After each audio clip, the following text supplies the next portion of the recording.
Саламатсыздар ма, құрметті студенттер? Бүгінгі сабағымыздың тақырыбы тыныс алу мүшелерінің жалпы сипаттамасы. Бүгінгі сабақта тыныс алу мүшелерінің жалпы құрылысын, қызметін қамтитын боламыз. Тыныс алу дегеніміз не? Тыныс алу дегеніміз оттегін пайдаланып, көмірқышқыл газын шығару.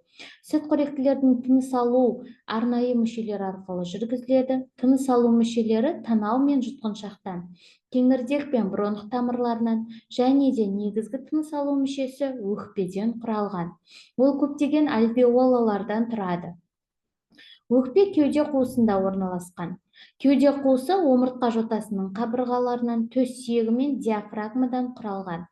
Өкпе көкірек қабырғасымен тікелей жанаспайды. Олардың арасында плевраның беткейлік және де астарлық жапырақшаларымен көмкерілген плевра аралық қуыс болады. Бұл қуыстың пайда болу себебі біріншіден туғаннан соң кеуденің дамуы өкпеге қарағанда жылдамырақ болады. Екіншіден, қабырғаның басы омыртқаның жігімен және омыртқаның қанаты қабырғаның бұдырмағымен әуелгі дем алудан кейін бекітіледі. Тыныс алу, дем алу, инспирация және де дем шығару экспирация процестерінен құралған. Тыныс алудың екі түрі болады. Ол сыртқы тыныс алу және де ішкі тыныс алу.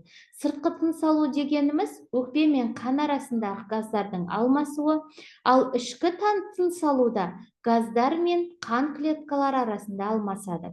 Бұл екеуінен басқа тыныс алудың тағы да үш түрі болады. Олар қабырғалы, құрсақты және де аралас тыныс алу. Қабырғалы тыныс алу құрсақты ұрғашы жануарларда, ал құрсақты тыныс алу еркек жануарларда, ал аралас тыныс алу ересек малда болады. Пневмограф арқылы тыныс алу қозғалыстарын жазып алуға болады. Тыныс сызығын пневмограмма дейді. Максималды дем алудан кейінгі барынша толық дем шығаруды өкпенің тіршіліктік көлемі дейді. Бұл көлем үш бөліктен құралған. Бірінші тыныс алу бөлігі. Малдың қалыпты жағдайдағы дем алу мен дем шығаруындағы ауаның мөлшері. Жылқыда 5-6 литр, қойда 0,3-0,5 литр. Екінші қосымша бөлік.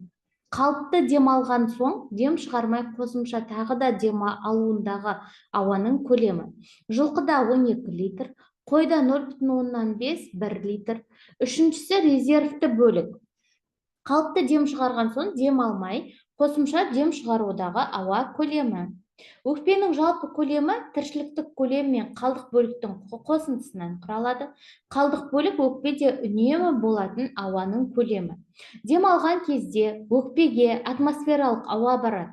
Ол 79,3 азоттан және де 20,9 оттегінен, 0,3 көмірқышқыл газына және де 1 оқшау газдардан, атап айтатын болсақ, аргон, неон, гелийден құралған. Дем шығарған кездегі ауаның құрамы: азот 79,7%, оттегі 16%, көмірқышқыл газы 4,4%. Альвеолярлық ауаның құрамы: азот 81%, оттегі 14% және де көмірқышқыл газы 5,5%. Осы келтірілген сандарды салыстыра отырып, тыныс алудың арқасында ағза 5%-ға жуық оттегіні пайдаланып, 4,5%-ға жуық көмірқышқыл газын бөліп шығаратынын көруімізге болады.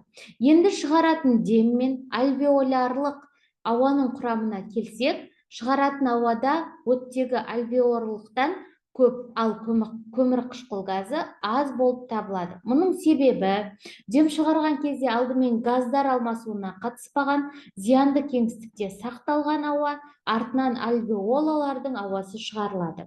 Атмосфералық ауаның құрамында барлық газдар алмасуға қатыспайды. Мұның себебі ағза клеткалары өзіне керекті газдарды таңдап алуына және де парциалды қысымның айырмасына байланысты. Парциалды латынның парс, бір бөлек деген сөзінен шыққан. Парциалды қысым дегеніміз әрбір газдың өзінің меншікті қысымы. Мысалы, атмосфера құрамындағы оттегінің қысымы сынап бағанасы бойынша 159 мм. Өкпенің альвеолаларында 102 мм, ал вена қанында 40 мм. Физика заңы бойынша газдар парциалды қысым жоғары болған жақтан диффузия жолымен парциалды қысым төмен жаққа ауысады. Осы себептен оттегі альвеолаларынан вена қанына ауысады. Ал көмірқышқыл газына келсек, оның парциалды қысымы вена қанында сынап бағанасы бойынша 46-47 мм. Өкпе альвеолаларында 40 мм құрайды. Бүгінгі сабағымыз осымен аяқталды. Назар салып тыңдағандарыңызға рахмет. Жақсы, сау болыңыздар.